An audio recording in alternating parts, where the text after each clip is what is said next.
The Lakers keep walking away with wins that should make the rest of the league nervous.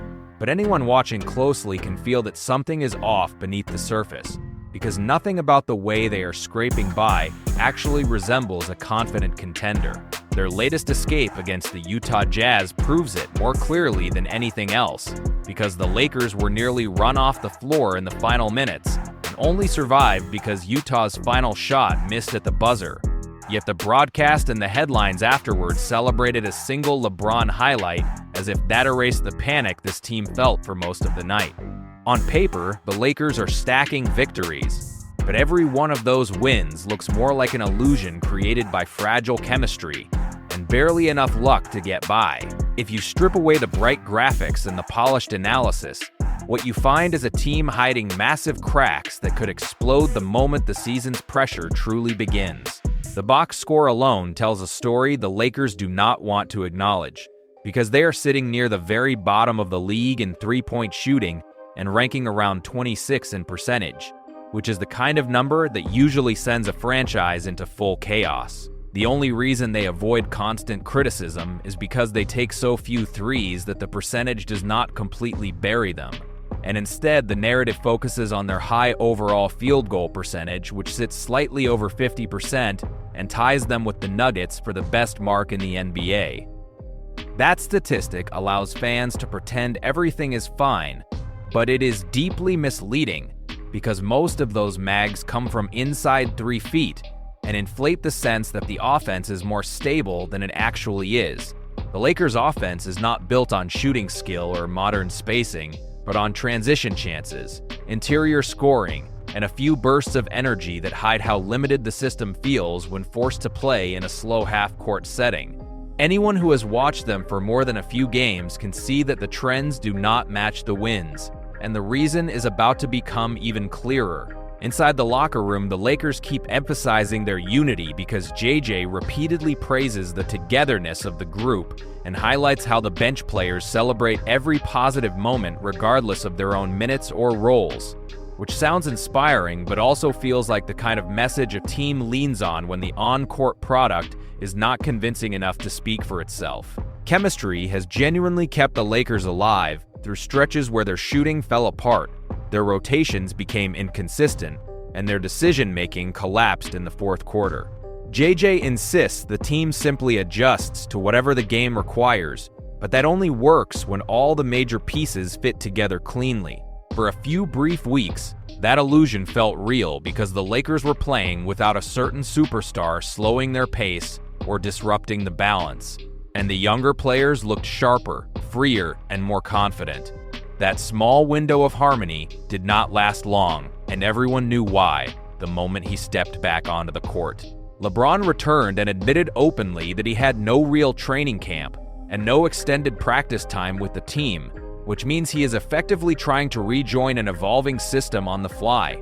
And the impact showed immediately when he went 0 of 4 from deep, hit only 8 of 18 shots overall, and relied almost entirely on transition layups and dunks to keep his scoring respectable.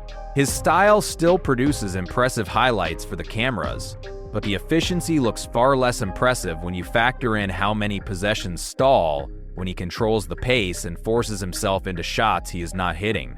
LeBron says he is not worried about the shooting slump and claims the team has too many strong shooters for it to last. Yet the numbers suggest the opposite, because his attempts are dragging the percentages down and creating long rebounds that allow opponents to run. Every time he takes the floor, the rhythm shifts, the spacing shrinks, and the younger players tense up as they wait for him to decide the next possession.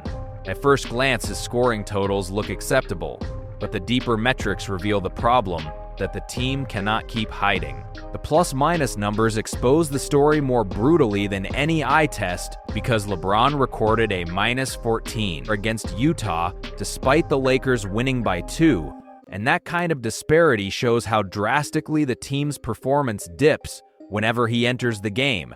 This is not an isolated night, because last season he finished with a -54, despite the Lakers winning over 50 games and securing a high playoff seed, which is a staggering contradiction for someone voted into an all-NBA team. Meanwhile, Luka carried a +200 last season in only 30 games, and Austin Reeves posted a nearly identical mark, which means the players who actually strengthen the Lakers are the ones getting overshadowed by LeBron's brand. The numbers tell a story the mainstream refuses to touch because it questions the mythology built around a player who is supposed to elevate everyone around him. Yet the opposite is happening on both ends of the floor.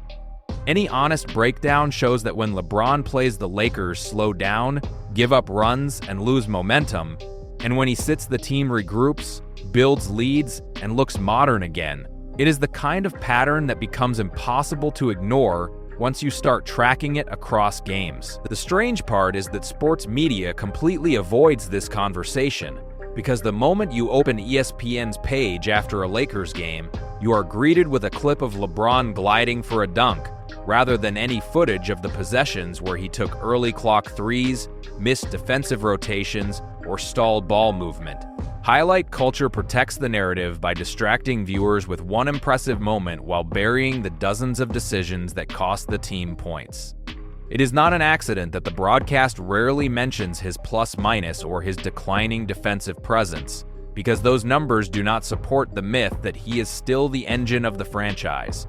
Instead, the story shifts toward vague encouragement about leadership, experience, and veteran wisdom, which lets everyone pretend the cracks are just small bumps in the season. That kind of selective storytelling creates a shield around LeBron, and the longer the media avoids the truth, the more blind the casual audience becomes to what is actually happening inside the Lakers' rotation.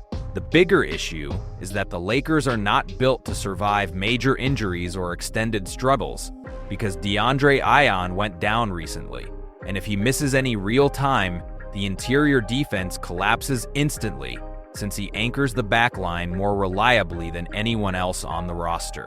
The Western Conference is stacked with big bodies, elite guards, and teams that punish slow defenders, which means the margin for error keeps shrinking every week. The Lakers have been getting by on beating mediocre opponents, and it only feels stable because Luka continues to carry both ends of the floor whenever LeBron sits. That imbalance cannot hold over a long season because the schedule will eventually force them to face teams who will attack every weakness repeatedly until the scoreboard reflects the truth. The longer the Lakers pretend these weaknesses are temporary, the more brutal the wake-up call will be when the mid-season grind arrives. As the competition gets stronger, the illusion of control will break, because the Lakers cannot keep surviving tight games against weak teams and then magically expect to rise when the postseason arrives. When the threes continue missing and the bench rhythm falls apart under the weight of conflicting play styles, the team will find itself slipping in the standings and scrambling for answers that were visible months earlier. LeBron will keep posting stat lines that look harmless yet hide the negative impact underneath, and the public conversation will stay focused on his age or his durability rather than the measurable fact that his presence consistently puts the Lakers at a disadvantage. Luka and Austin Reeves cannot offset that forever, and once opponents trap Luka or force the Lakers into half court sets, the flaws become undeniable. The season will look strong in the win column, but the foundation beneath those wins will be paper thin.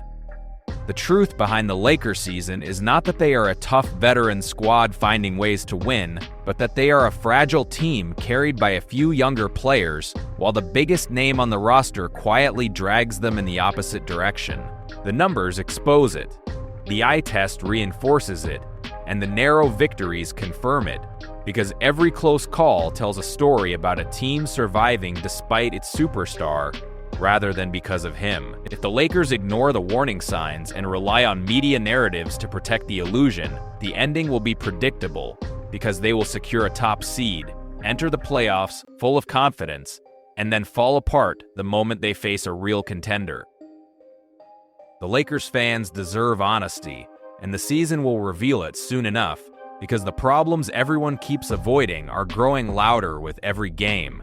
In the end, the numbers will speak louder than the highlight reels, and the story they tell is not one the Lakers want to hear. Let's hear what you think. Comment below and don't forget to subscribe for more stories from the wild side of the league. Just watching the guys the first 14 games that I missed, the first 14, just watching them and seeing, I was just putting myself in position, while I was watching the games of how I can help the team and how I can be successful to help those guys. And